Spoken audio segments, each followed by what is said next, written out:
All right, and it's a beautiful Sunday morning here in Johannesburg. You're now tuned into yet another informative weekly news review program. That's Media Monitor here on the SABC NEWS Channel. I'm Alisha Jali. Thank you so much for choosing us. Here's what you can look forward to this hour. We're going to start by tackling the highlights of the ANC's NEC Lekgotla. And of course, corruption allegations are mounting against top cop Khomotso Phahlane. We also interrogate the disruptions at UNISA and TVET campuses and finally look into the looming water shedding here in Gauteng. But first, as always, it's 9 a.m. Time to take a look at the news making headlines. Government officials and poultry industry role players are said to meet soon to discuss the current crisis in the sector. A few days ago, the Trade and Industry Department said it had made significant progress in dealing with this crisis. It has established a task team involving government, poultry producers as well as unions. Local chicken producers are said to retrench thousands of workers in one of the largest industry jobs bloodbaths as they struggle under heavy competition from cheap imported chickens from European Union countries. Now, the department says the task team will look into a range of interventions, and government has appealed to the industry to do everything possible in order to prevent any plant closures. Former Constitutional Court Justice Albie Sachs has called on the judiciary to play a refereeing role and not an administrative one. He made the call at a book launch in Johannesburg. Now, Sachs says he's concerned that courts are being saturated with cases because state organs are not functioning properly. He says more and more cases would be referred to the Constitutional Court if Parliament failed to hold government officials to account. And a two-day African Union summit gets underway today. And Morocco's application for membership is expected to elicit intense debate at the summit out in Ethiopia. And member countries are currently divided over whether it should be allowed to join the AU, given its occupation of the Western Sahara. Now, South Africa's International Relations Minister Mashabane says Pretoria will be diplomatic in dealing with the issue.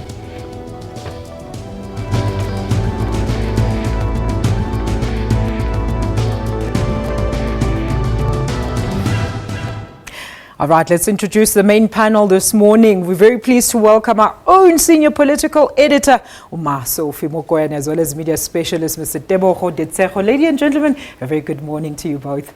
Good morning. Alicia. All right, and of course, for the big hashtags of this week, this segment, we're joined by our very own SABC multimedia producer, Mr. Leo Motlong. A very good morning to you. Good morning, Ansha. Let's kickstart the program. What was big in terms of digital media this week? What's this all about? This one is paid Twitter.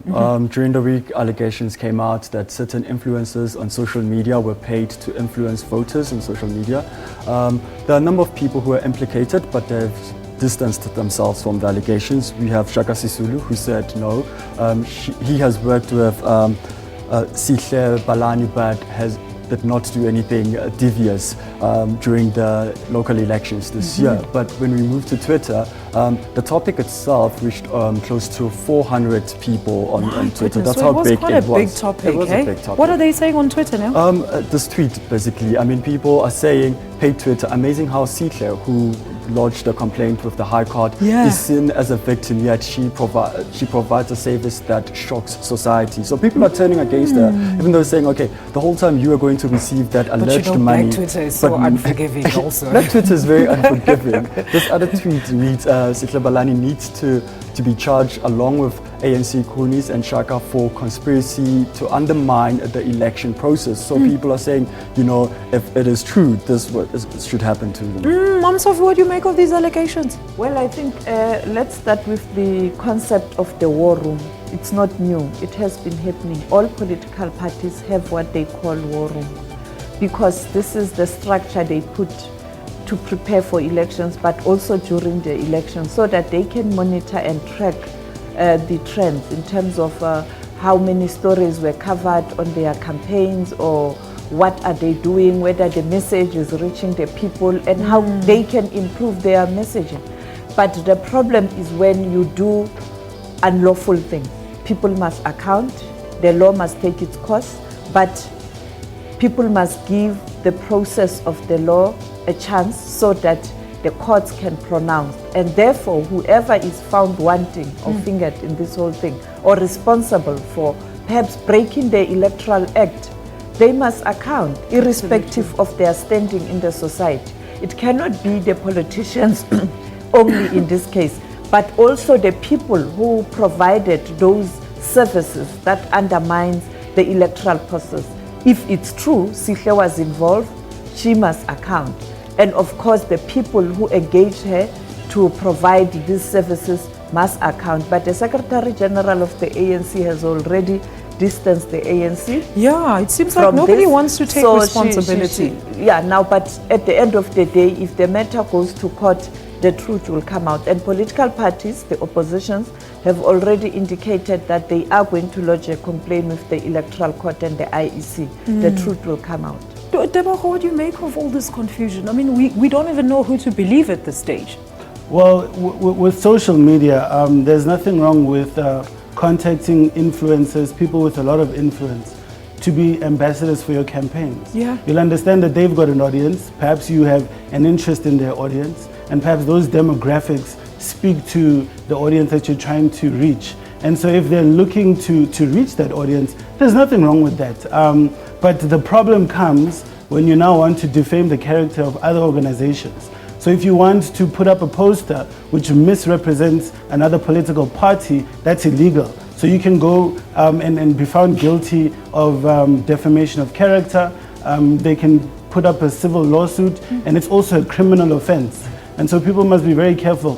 When you're a communication specialist, you don't need to buy people, in order to defame the character of other people or to get compliments. But also, if you are a big organization like the ANC, yes, you don't have to engage in dirty tricks because you are a governing party. You have to set an example. That is why it is important for parties such as the DA and the ANC in particular, because they are in control of certain spheres of government, to always act in a very responsible manner, because they are leading certain spheres of government, and they must lead by example. All right, now quickly take us through to the next one. The next one has to be the Grace Bible Church. Again in the news. It's again in the news because last week apparently there was a sermon that allegedly was discriminative towards gay people, but the poll reads, what do you think of churches that preach against homosexuality in 2017, Democratic South Africa? The options that we gave was just following scriptures, which 63% said just follow the scriptures, while you have 22% that says it's unconstitutional, and then you have 15% that says I'm not into church. So people saying really they do not care about what happens in the church. Has there been some tweets there? What have you there got are there? tweets I'm very keen to hear what people are saying. This one by Tepi, so hashtag Grace Bible Church.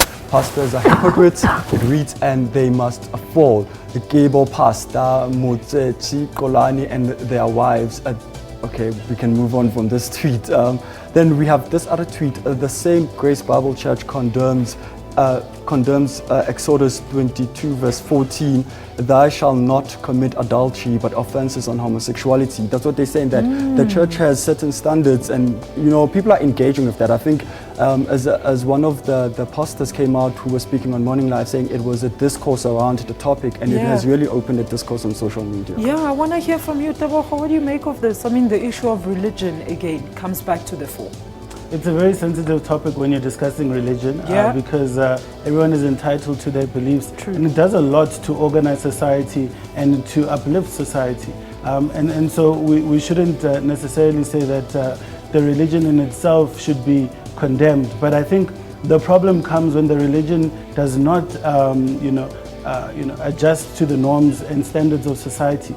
We also have to respect that we have a constitution, we have laws, and we have ethics, we have cultures. All those need to be respected. And so you need to find a way in order to modernize your religion to fit society. All right. Now we're almost out of time. Okay. Let's take the next one, and Mum Sophie will have a go at it. The last one is Rest in Peace Lundi, our gospel star pastor. News this week. Passed away. He was at the age of 38. This map just illustrates the countries that he was trending in. It's South Africa, it's part of the South Americas and the United States, and he was also trending in the UK and some parts of the Northern Europe. Very interesting. What are they saying on Twitter? I mean, on Twitter, people were shocked. I mean, one person said, I used to cry every time I listened to your music growing up. Actually, it's this tweet saying, I remember growing up, I used to cry every time I listened to his songs. His music changed many souls. And the other one says, your songs have healed a lot of people. May it do the same to you, brother. I mean, these are some of the tweets that are coming through. I think we have more tweets on this one. Yeah, we have more tweets. There's David Kumar. We have this one by David Kumar saying, rest in peace, Lundi. Grew up listening to his music. My deepest condolences to his family and friends. All right, let's see the other one. He says, Mphefumlo wami wophelelaphi ngezinhlungu zalo mhlaba. Rest in peace. That is a title song of his multi-award winning song there. Mphefumlo wami wophelelaphi. Again, kwezinhlungu zalo mhlaba ilanga lami seliyashona nkosi yami nguwe owaziya. That's just a quote from the verse there. Mum Sophie, what do you want to say there? Yes, indeed a great loss. He was very young, he was talented, and he was loved by many, not only in South Africa but outside the borders, particularly on the continent. And indeed, may his soul rest in peace. And the last time I saw him, if my memory serves me well, it was during Mama Winnie's birthday at Emperor's Palace. He was there. He was part of many artists who were there, who were to render items for the birthday. All right, well, that's where we leave it now. Thank you so much for joining us. Do tell us something. I think you have something to tell us about fake news before we go. No, that was part of the page Twitter. I mean, awesome there are so many accounts that came out. Going against certain members of the governing party that are not true, so people need to look out for that. All right, give us that URL before we go. Okay, you can catch us www.sabc/news. Our YouTube is also at SABC Online. All right, that's where you're going to find all the stories we've been discussing here and more. Let's take a quick ad break, and after that, we're going to look at the highlights of the ANC's Lekgotla, which is currently in its final day out in Pretoria. We're back with more of that after this break.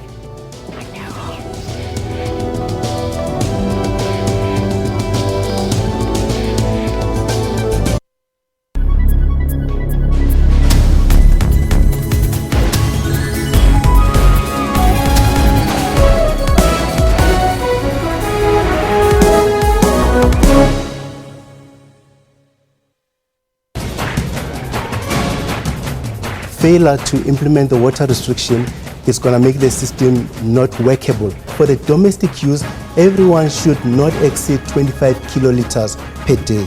What is the penalty and how much have you raked in thus far as a municipality? For domestic users, if they exceed 25 kiloliters, then they're going to be charged a penalty on their monthly bill.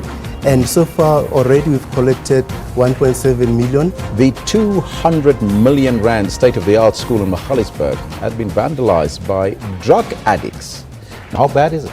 It's very bad. Into the hostel residents, it was even worse because there the doors, the wardrobes, the beds, the ceiling were broken down. Showers were ripped off, and it couldn't be used by students who are actually using that particular boarding facility.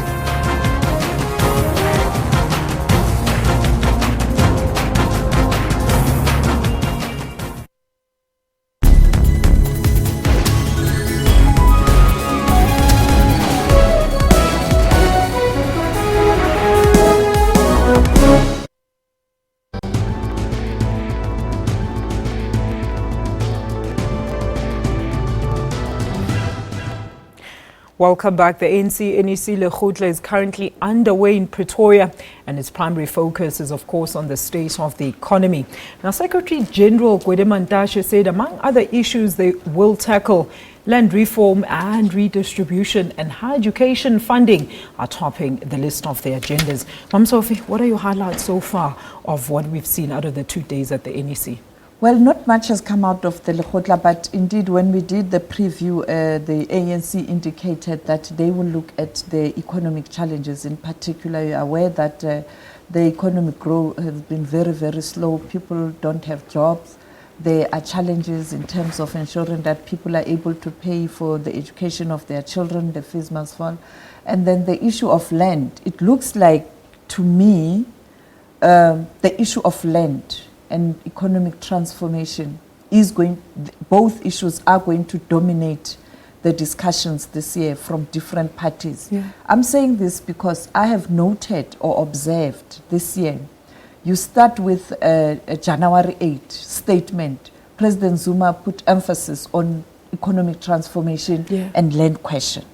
Then you have Julius Malema at his media briefing on Monday, starting with international balance of forces, concerns about what's happening in America and Donald Trump and the impact thereof in terms of the economy and the relations and the trade relations, and link it to the economic transformation and then land question.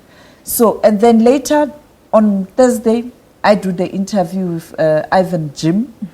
I mean, everybody is still talking about that interview, how he was forthright and passionate about economic transformation and what the country is doing and what the country is not doing, and then the land question, and him saying if the ANC continue in this way of not really implementing the robust economic transformation and address the land question, 2019 is going to be very difficult. So I pick up a sense that we are likely to see an alliance of the left-leaning parties for 2019 election. They may end up even, that's my suspicion, having a coalition. Like you see in what happened in Ghana recently, the coalition winning elections. You look at what happened in Gambia recently, it was a coalition bloc. It looks like we're moving towards that as a SADC region, and South Africa in particular, because the reality is for parties such as EFF, NUMSA, to make impact, they must be involved in the electoral process, but they must look at parties that share the same policies. And for now, yes, you have this, it's not an alliance, it's not a coalition, DA and EFF. It's not an alliance, it's not a coalition. So it's not really working because their policies are far apart. That is why now you have these problems in Sasolburg and the municipality there are, challenges, and tonight we're doing that story. So I think we are moving towards a situation where in South Africa, come 2019, you will have parties still fighting elections on their own, certain parties, but I foresee a coalition bloc. What do you think? Well, I think as we analyze the ANC Lekgotla, we also need to evaluate how we are analyzing it and where do we start.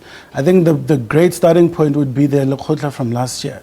We need to look at what were the results and what did they say at that point and how far have they come. The first credit that I want to give the ANC is that of dealing with the ratings downgrade. That was one of the outcomes of last year's Lekgotla. They said they want to avert a downgrade, and they've successfully done so. And I'm expecting them in their media briefing to take credit for that. Now, they also addressed the issue of racism, which is not an overnight issue to deal with.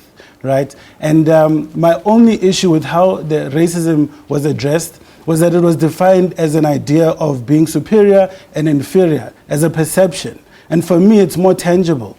Racism is establishing a hierarchy which oppresses some and affords privileges to others. Stats South Africa came out with stats that said that white families are earning 5 times more than black families. Now that is a racial structure. It's a hierarchy in society which is tangible. And if you want to defeat racism, you need to break that hierarchy.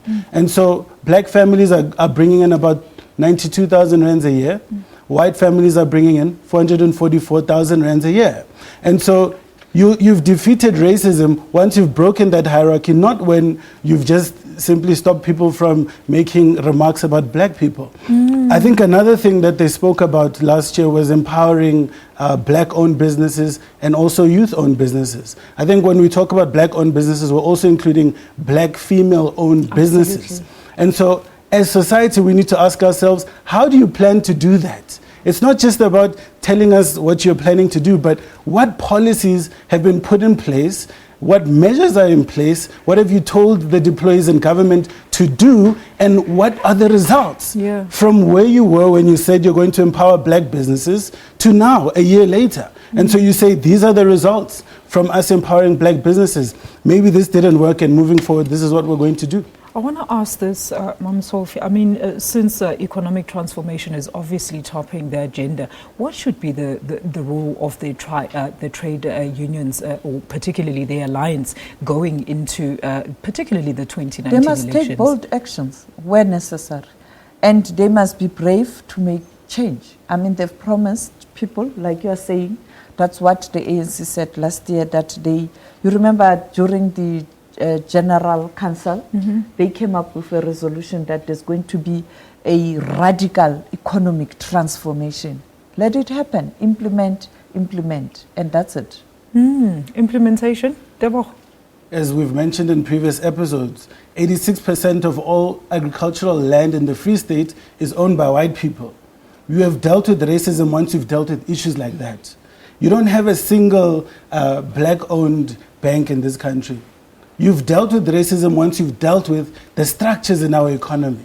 And now another thing that was raised last year was our AGOA agreement and our international trade agreements.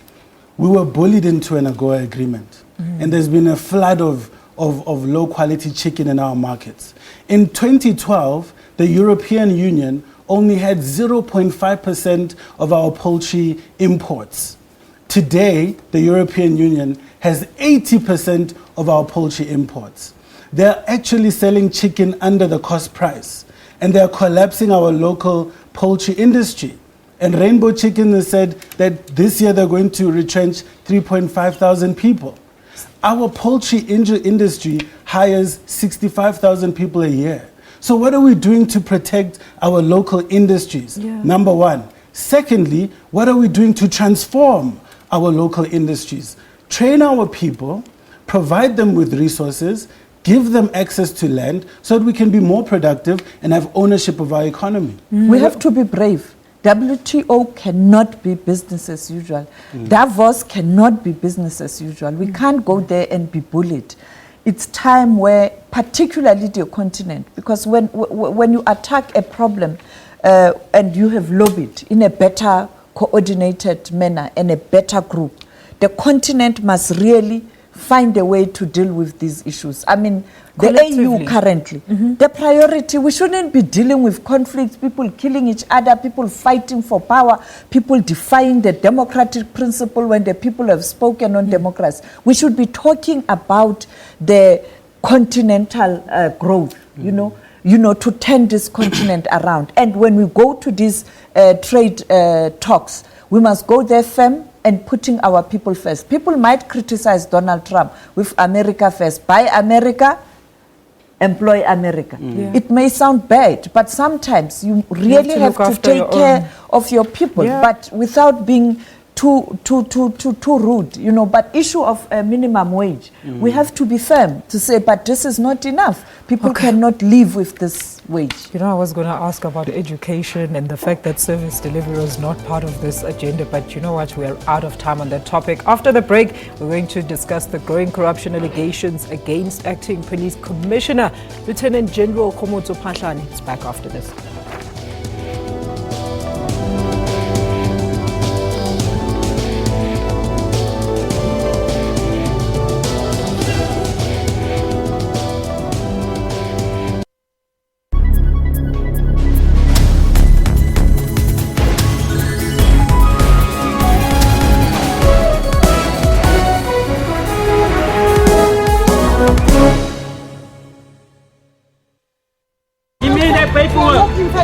Give me that paperwork. Where is your paperwork? I don't know what's going on. Suddenly I'm locked up. This is not fair, Senator Dwasezana. Not fair. O khopotse rente ka 200. Ha fetse go pula ka 200. O re ngwana o i-1. 150 plus koloi le yone tlamehile e nne another 150. I'm just the one to lock you out. Yes, you just want to lock me then out. Who are starting gangsterism. No! No!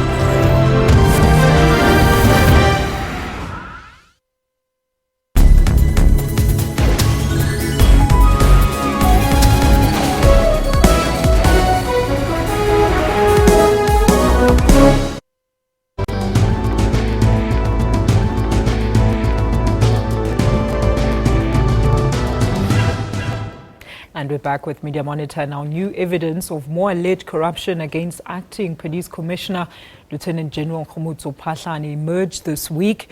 The corruption allegations brought against Phahlane include the procurement and appointment irregularities. And in recent months, the Acting Police Commissioner has found himself under immense scrutiny, with Independent Police Investigative Directorate IPID investigating him for corruption.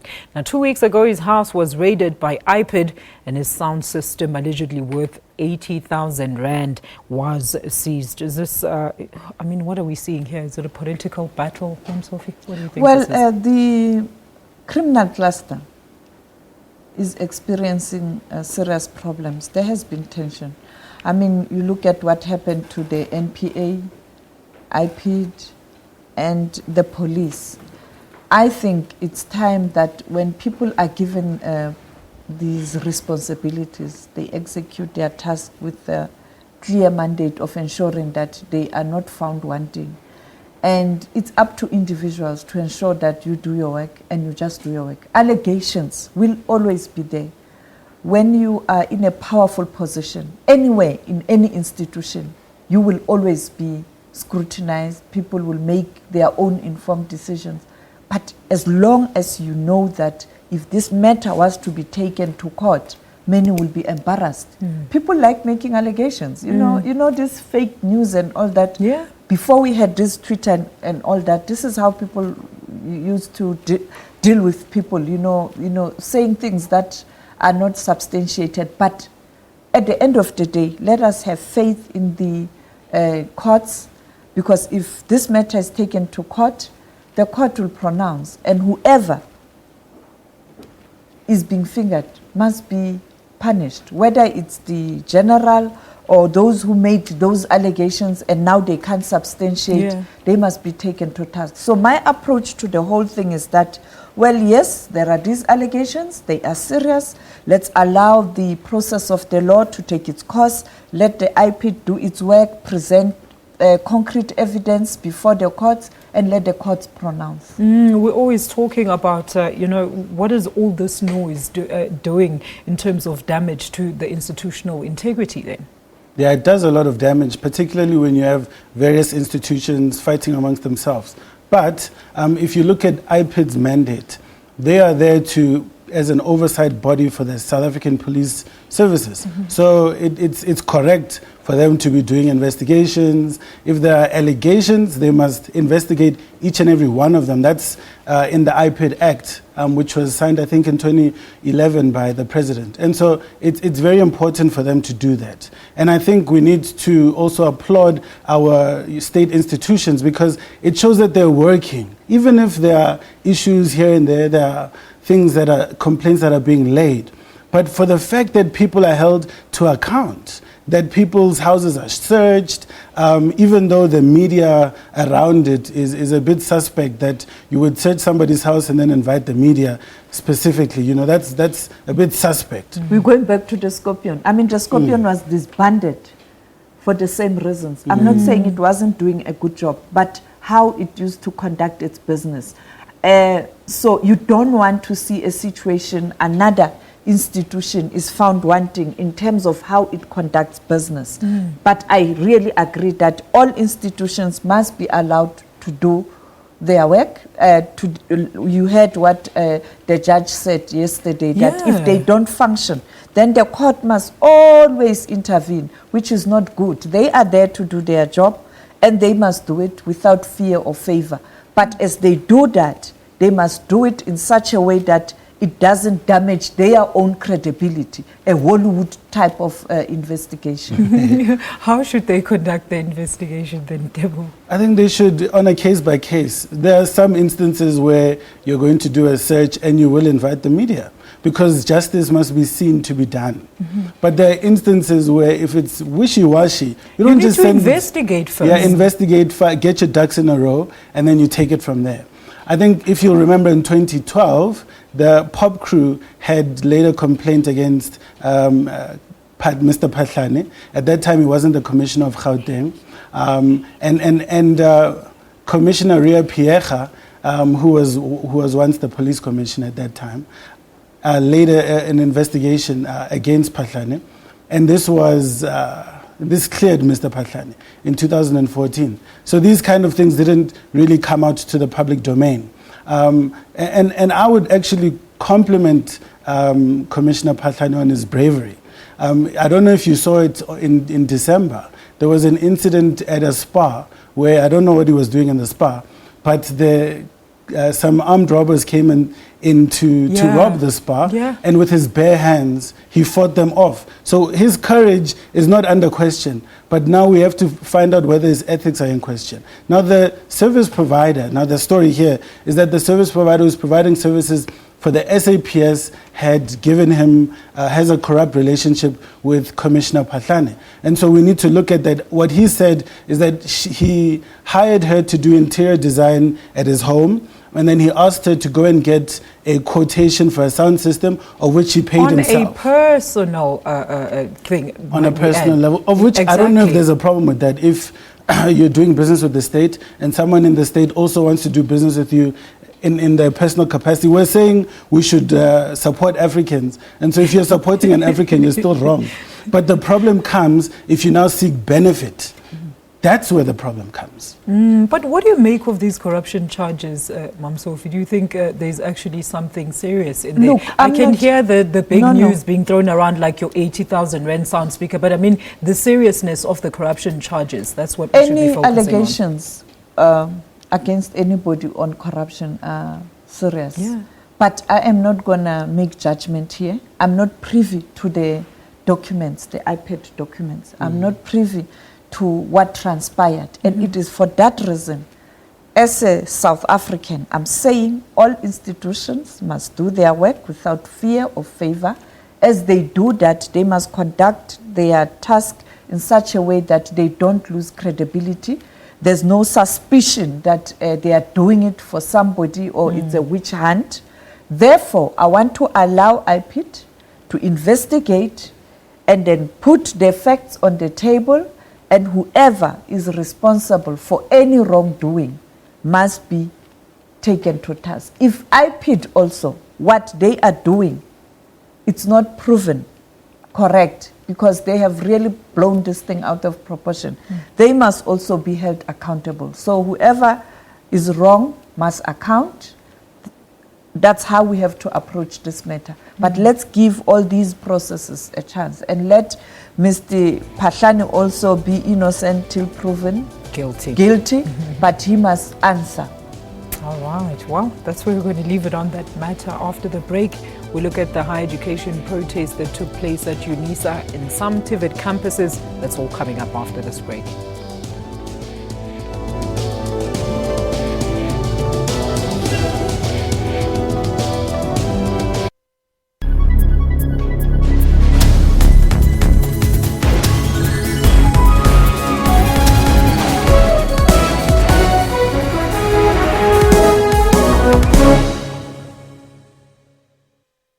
Police found powerful military explosives when they swooped on a house in Springs on the Gauteng. Some of the weapons seized at this house included rocket-propelled grenades, rifles, and even rounds of ammunition. All military explosives that we found that you cannot obtain a commission. The weapons found at the house not only had the potential to cause major damage to property, but they also put many lives at risk. I could have lost any one of my family members, or most of my family members.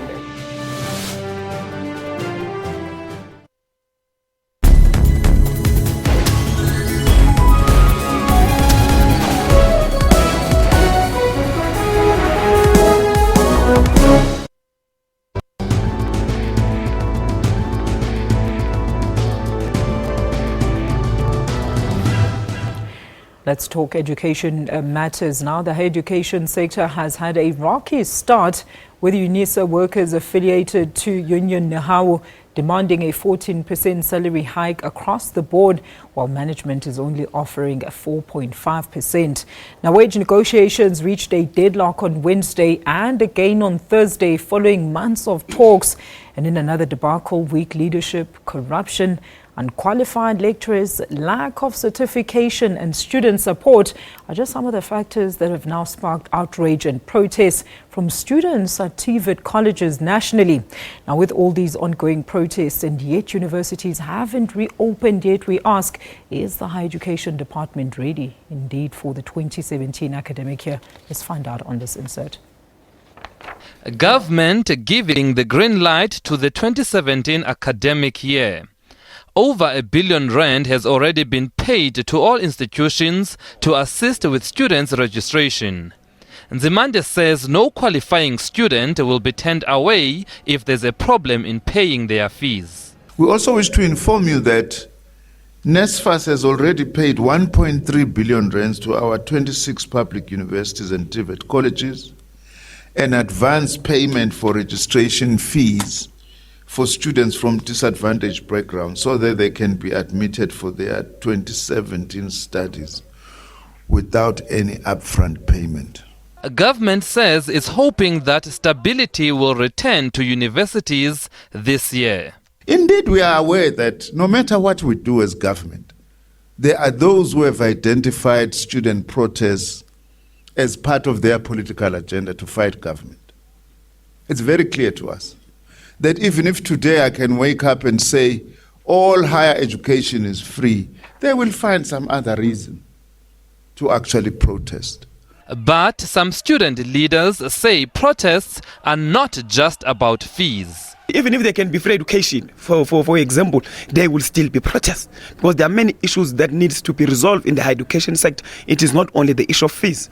Government admits that it ignored the TVET sector and needs time to resolve challenges there. Nzimande emphasized that violent student protests will not be tolerated this year. He estimates that fees must fall protest action cost universities over R1 billion in property damages. Sipho Stirman, SABC News in Pretoria. All right. Well, it's interesting. Universities, tertiary institutions haven't even opened yet. We're seeing all these disruptions. Yet the minister was saying last week they're very ready for the 2017 academic year. Well, it was clear from last year that this year was not going to be business as usual as soon as the institution of higher learning resumed duty.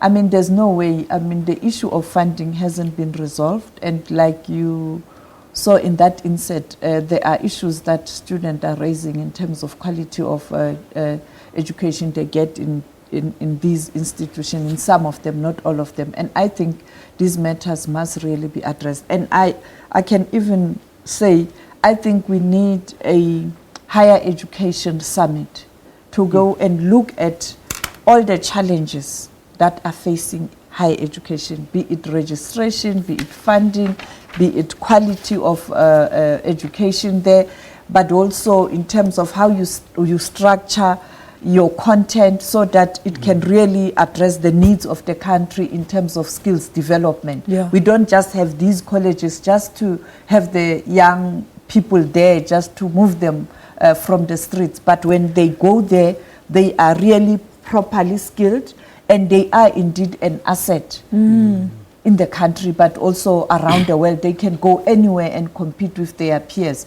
because we have a very young population, and definitely this young population is becoming restless day in and out. And we have to ensure that we address this problem. Therefore, quality education is important. And I think only a proper constructive, robust summit can assist in terms of us finding a solution in all these challenges. Tebogo, I mean, how important is it now for government to beef up the resources, particularly for TVET colleges, because universities are suffering?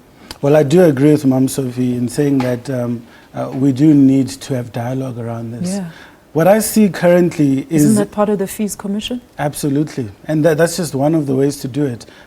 What I see is sort of like the higher education sector has been tied with rope, with its hand and feet being dragged in 4 different directions. Because you have teachers who would like a salary increase. Yeah. You'd like students who want lower fees or no fees at all.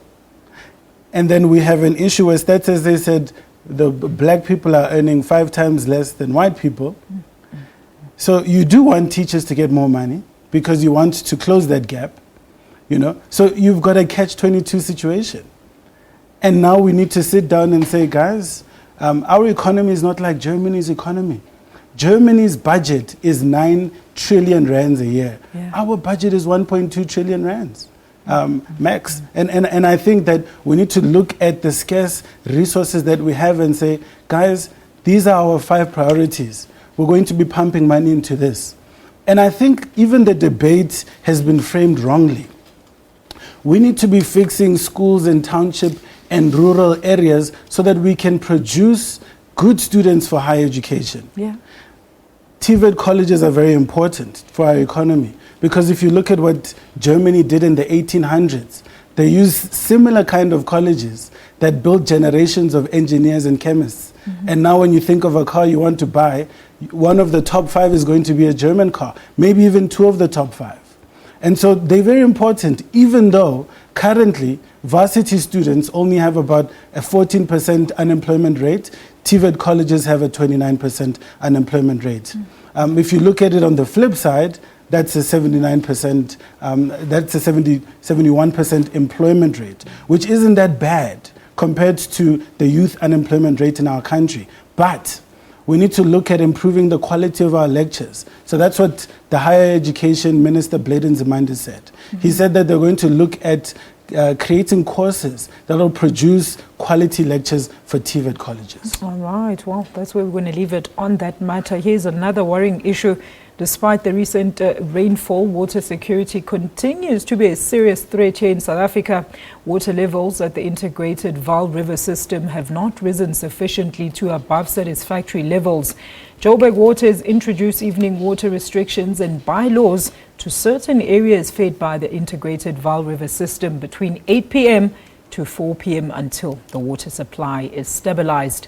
The Johannesburg Metro Police are also monitoring wasteful water usage and have so far issued 665 fines to people found contravening the water services bylaw. What do you think the water restrictions are going to do? Do you think they're going to be effective, Debo? I think they will be effective. We had a very serious drought last year. We had temperatures soaring. In fact, some of the temperatures were the highest on record. And so we do have serious challenges when it comes to the abundance of water in our country. I think this is also an opportunity for entrepreneurs, particularly those who can come up with innovative ways. I was about to ask, which other ways can we actually explore in terms of, preserving water? Yeah. And that could be where the Ministry of Small Businesses, the NYDA, the IDC can look at bringing entrepreneurs who come up with innovative ideas in order to increase the level of water that we can produce, thereby increasing employment in that particular sector, and also empowering African businesses. It's another sector that we can look at, and that is an exportable model if it's innovative. And so we should look at the opportunities within our challenges, because that is where you're going to find a lot of innovation that's going to come in. I think another thing is, positively, the Vaal Dam is now 63% full. Vaal Dam consists of 14 different dams, and it's 63% full. What the Department of Water and Sanitation says is that as soon as it reaches 70%, then water rationing / water shedding is going to stop, but then they're going to wait until May to make that particular decision. That is quite unfortunate. For us, but we need to also look at decreasing our water consumption. Yeah, but the minister also said it's going to take 3 years for the country to fully recover from the drought, Sophie. That is why it's important for us as responsible citizens to respect these water restrictions. But also the issue of water leakages must be addressed.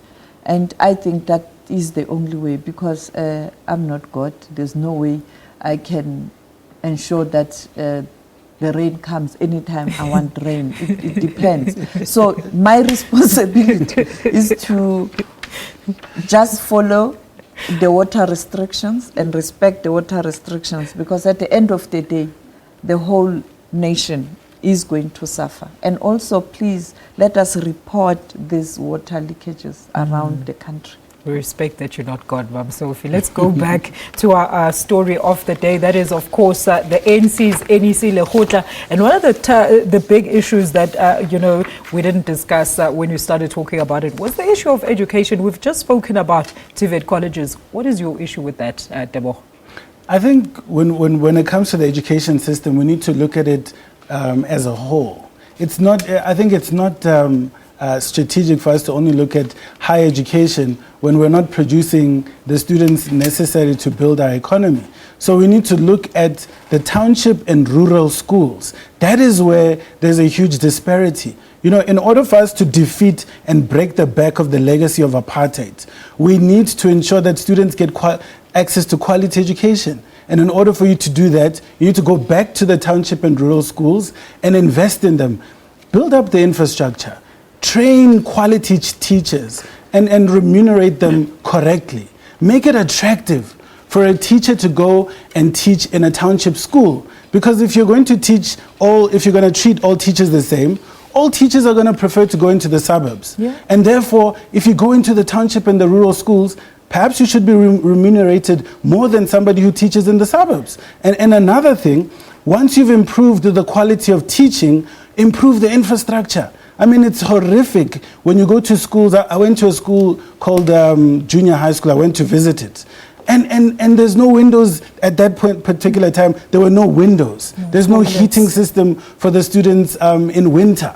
You know, basic things. There are no school grounds. There's no soccer fields or netball courts, you know, for the students to go and play in. And therefore, the recreational facility activities that they engage in include gambling and smoking and drinking alcohol, coming to school drunk. That is not the kind of citizen we want to produce in our country. And therefore, our schools need to reflect the nation that we need to build. They need to be great institutions that are going to produce great citizens that can take our country forward.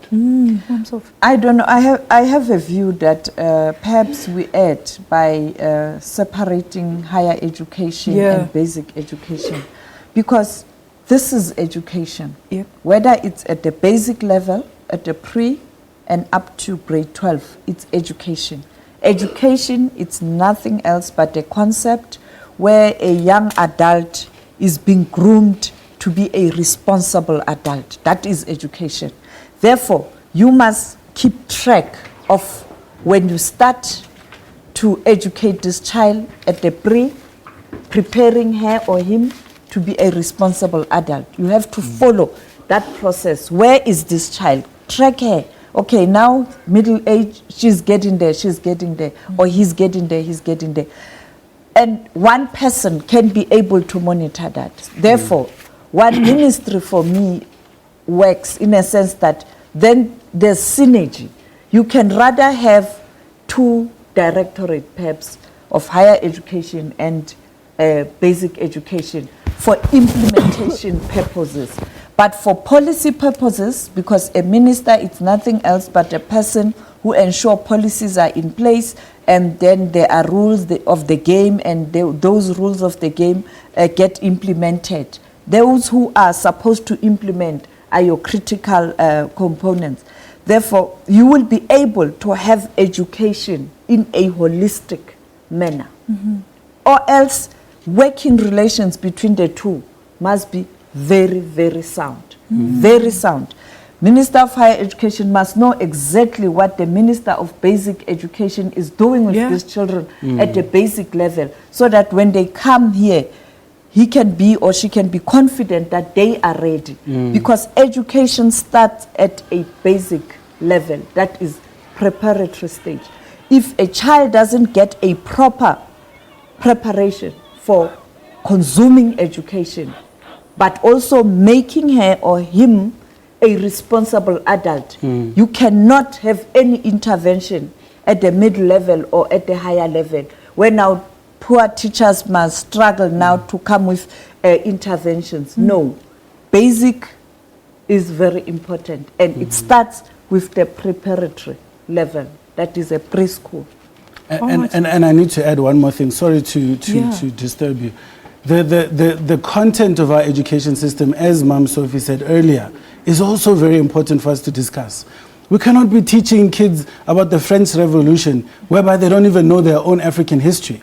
Young African kids are growing up with inferiority complex. So the syllabus needs to be relooked. It needs to be relooked, definitely. And the curriculum. The curriculum, yeah. Content is very important. Because they don't know the contribution that Africa made to maths and science and architecture. They don't know. They think that everything was developed by Europeans, and that's a part of the racial hierarchy of our society. Black people have not contributed to anything, which is a lie.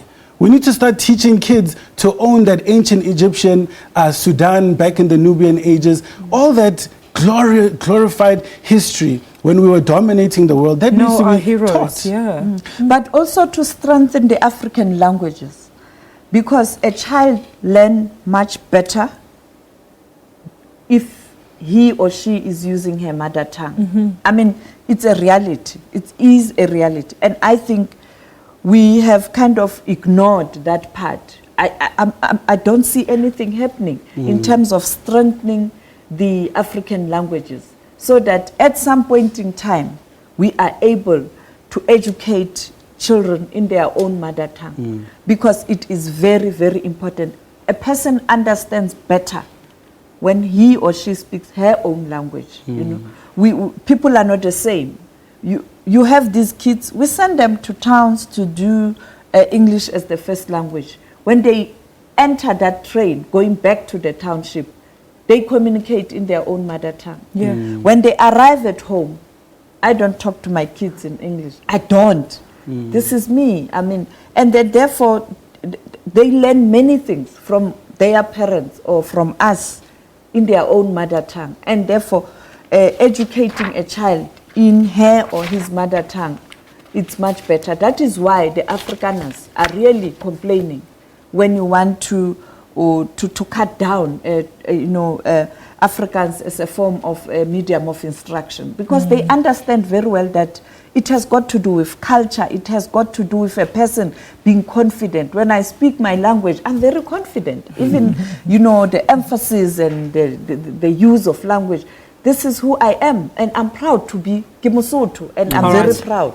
Okay, all right. So let's move on very quickly now to the other point that I wanted to make on the ANC's NEC, the fact that service delivery and unemployment were actually not part of that agenda. Debo. Okay, yeah, well, I think they were summarizing the entire agenda. I think you cannot have a discussion without mentioning service delivery. I think it's high on the agenda. It's something that they're going to discuss, particularly when they speak about, okay, these are our policies, but now implementation, guys. That's the thing. I think what is important is for the ANC to start following up on their deployees. They need to report to say, this is what we said you must do. How far are you? I think they must have the same structure they have in government, where you have a minister of monitoring and evaluation. They must have a unit in one of their structures to monitor and follow their deployees, whether they are implementing policies that have been adopted by their party and later that forms part of government, so that they know very well whether there is implementation. There's no way they can't look at a service delivery. I think it's very, very high on the agenda, particularly when they look at their last performance during local government elections. You need to recount the jobs that you've done. Well, that's where we leave it for Media Monitor. We're back next week, same time and place at 9 o'clock, right here on the SABC News Channel. We're back on top of the hour with AM News.